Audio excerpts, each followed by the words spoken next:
Архивная запись номер 4214. 20-е столетие было веком стремительного развития мировой культуры и технологического прогресса. Однако все достижения меркнут в сравнении с вызванными ими последствиями.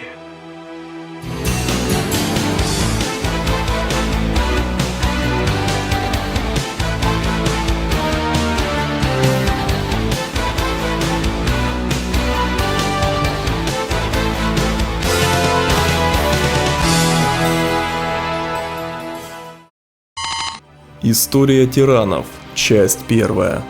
Новый порядок.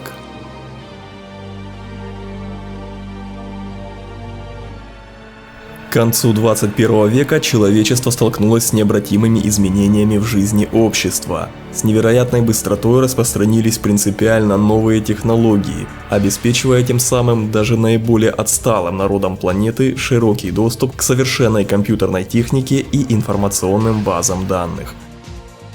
Вслед за искоренением коммунизма по всему миру распространилось ядерное оружие.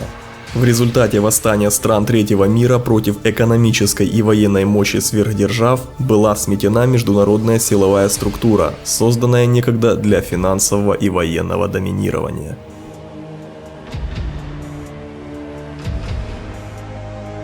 Влиятельные науки, такие как кибернетика, клонирование и генная инженерия, приобретали все больший вес и статус в обществе. В это же время воинственно настроенные гуманисты и ортодоксальные религиозные группы открыто противопоставляли себя частным компаниям, обогащавшимся за счет генетических экспериментов. Множеству людей были привиты кибернетические импланты, а у некоторых стали проявляться признаки мутаций. От повышенной чувствительности до развитых телепатических способностей. Эти разительные перемены в генофонде человечества подняли волну панических настроений в кругах последовательных гуманистов. Наряду с продолжающимся прогрессом в области технологий резко росла и численность населения. К концу 20 века на Земле обитало 6 миллиардов человек. Менее чем через 3 столетия численность населения достигла по некоторым оценкам 23 миллиардов. Загрязнение среды, нехватка природных ресурсов и топлива, а также продовольствия все сильнее обостряли ситуацию. Мировые лидеры искали пути уменьшения темпов роста населения Земли. Возникли опасения, что планета движется к неизбежной катастрофе, поскольку перенаселение и генетические деформации грозили захлестнуть весь земной шар. С ростом напряженности, обусловленной использованием кибернетики и накоплением генетических мутаций, ведущие международные экономические сообщества отгородились от остального мира. Страшные акты обоюдного терроризма и насилия прокатились по корпоративному сектору и сообществам гуманистов, что в итоге привело к репрессиям мирового масштаба. Безответственные средства массовой информации, освещавшие эти жестокие полицейские меры, провоцировали массовые гражданские беспорядки во многих крупных странах. В конце концов, шаткое равновесие мировых сил было нарушено, и мир обратился в кромешный ад. В таких условиях 22 ноября 2229 года была основана Лига Объединенных Держав, сокращенно ЛОД. Лиге суждено было стать последним инструментом политической воли объединенного человечества и правопреемником ООН. Этот новый порядок направлял и контролировал почти 93% населения Земли. Установить его не удалось лишь в нескольких независимых государствах Южной Америки. ЛОД была основана в рамках концепции просвещенного социализма, однако она часто опускалась до грубых и почти даже фашистских методов поддержания общественного порядка. ЛОД стала проводить жесткую политику приведения к единому стандарту различных культур человечества. Много времени ушло на искоренение расового сепаратизма. Особые унитариатские комиссии запретили мировые религии. Английский язык был признан общим языком человечества, а многие национальные языки были постепенно запрещены в своих странах. Несмотря на то, что религии были официально упразднены, Лига всячески поддерживала веру в богоподобность самого человечества. Эта религиозная догма призывала к немедленному искоренению всяческих нежизнеспособных носителей имплантационных протезов, а также мутантов в среде чистого генофонда человечества.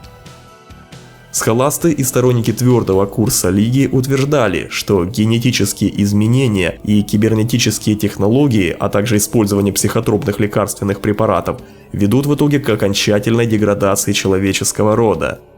Лидеры ЛОТ разработали смелый план, гарантирующий, что человечество останется невредимым, вопреки разрушительным воздействиям новейших технологий. Подобно кровавой инквизиции, опустошившей Европу 8 столетий назад, ЛОТ привела в действие один из самых жестоких планов, когда-либо вынашиваемых людьми – проект очищения. Этот крестовый поход, а по сути своей геноцид, явился окончательным решением мирового правительства, принятым в целях очищения человечества от вырождающихся особей. Войска Лиги прошли по всем народам Земли, выискивая отщепенцев, хакеров, синтетических особей, людей, усиленных киберимплантами, технических пиратов и всевозможные криминальные элементы. Этот процесс отработки в масштабах всей планеты унес жизни более 400 миллионов людей. Мировые средства массовой информации, находившиеся тогда под строгим контролем Лиги, замалчивали страшные зверства и держали большинство населения в неведении относительно совершающегося насилия и вандализма. Несмотря на отвратительные последствия в отношении худшей части человечества, ЛОТ добились успеха в развитии многих ведущих технологий. Области исследований, заброшенные некогда на целые десятилетия, открывались вновь, но уже под строгим контролем ЛОТ. Программы космических исследований середины 20 века, от которых и русское, и американское правительство в свое время отказались из-за чрезвычайно урезанных бюджетных средств и постоянного политического саботажа, положили в итоге начало новой эре человечества. Сочетание криогенных и телепортационных технологий сделало возможным межзвездные путешествия. В течение 40 лет создавались колонии на Луне и других планетах Солнечной системы. Заключенные, приговоренные к массовому уничтожению в рамках проекта очищения, были переведены в личные лаборатории Роута. Доран Роут, он же блестящий молодой ученый того времени, начал реализовывать свой грандиозный план по усилению влияния внутри Лиги. Не участвовавший в реализации проекта очищения, Роут захвачен был идеей основания колоний в мирах вне сектора землян. Ученый был убежден, что открытие новых минералов и альтернативных топливных ресурсов в внешних мирах сделает его одним из самых влиятельных людей на планете. Благодаря политическим связям и личной удаче, Роуд смог использовать тысячи заключенных ЛОТ в качестве подопытных кроликов для осуществления своих тайных планов.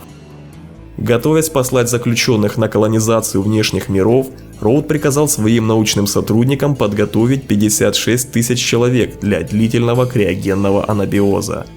Составив каталог различных мутаций и киберимплантов среди заключенных, Роуд ввел все эти данные в новейший суперкомпьютер. Особая система искусственного интеллекта и материально-технического обеспечения под кодовым названием «Атлас» обработала генетическую информацию и смогла предсказать, кто из заключенных выживет в предстоящих испытаниях.